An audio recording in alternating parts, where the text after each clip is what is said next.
All right, next video, next module is about placing implants. Well, drilling sites and placing implants. And that's, Using Chrome. yeah, using, so it's like drive for show and putt for dough, right? Well, this is the putting part. So we want to make sure this is just dead on right. Right. So Thomas has got some tips and tricks, and one of them is lots and lots of water Yeah. when you're drilling because Right. They'll usually ask what drill speed do we place or what drill speed do we drill at, and whatever you're comfortable with, whatever the manufacturer prescribes.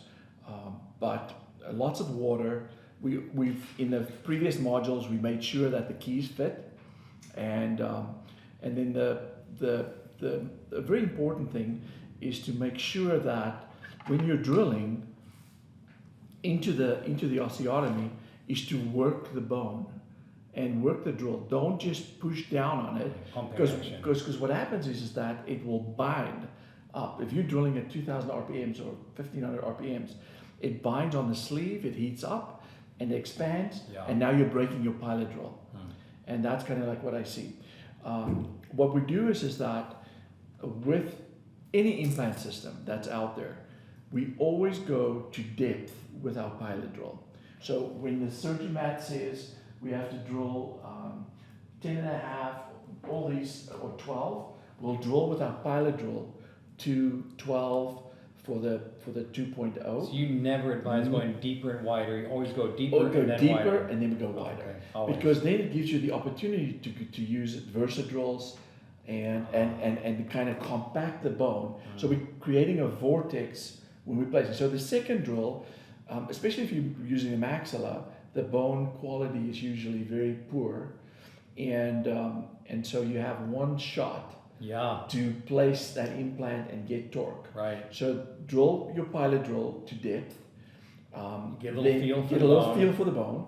The second one is to take your second drill and drill halfway. So if you're drilling 10 millimeters, the first drill on your pilot, drill 7 or 17 plus your prolongation. Right. 17 to the next drill. Okay. You just want to touch the occlusion on that. So if you're placing a 4 millimeter implant or 4.2 millimeter implant, you want to drill 3.5, your last drill. So you go 2.0, 2.8, and then 3.5. Just kiss the top. So the apex of that is going to be only it's 2 always millimeters. going to be 2 millimeters, and you're going to force that. And so compact, and the doctors do this all the time, you know, and then you have your Versa drills. If you find that the bone quality is really, really poor, then they'll go in reverse with the second drill and the third drill. I see. So so they're compacting that. You're going to like test the field on the first Yes. one. Yes. And if you're not getting the torque you want, hopefully you're going to have 6 implants placed, and the other 5 you're going to get some pressure with Versa. And then we usually try to get our terminal implants. So your terminal implants in the back is usually where you're having issues. And so I always say, let's do the 4 front ones and be on time with that.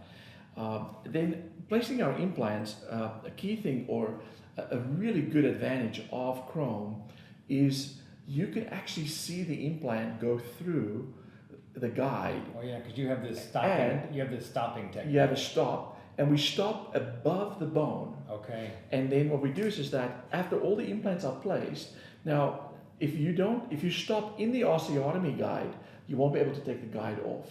But if you stop below the osteotomy guide, then it doesn't matter what angle you are, you can take the guide off, and then you can bring the implant out. You can have a tactile feel of what that implant torque feels like by hand. Okay. Then you could time it. Even if it's a 0 degree, always time your implants to the facial or the buccal on this. So you have the implant. So in other words, you can see the head of the implant under the sleeve. Now, often when you're with a handpiece, you're torquing out usually there anyway. You're stopping, and then you're hand tightening. And then you hand tighten. But even if you don't, you're saying stop, and then you can visually turn it down until and you could come below it, and you have more of a feeling of that.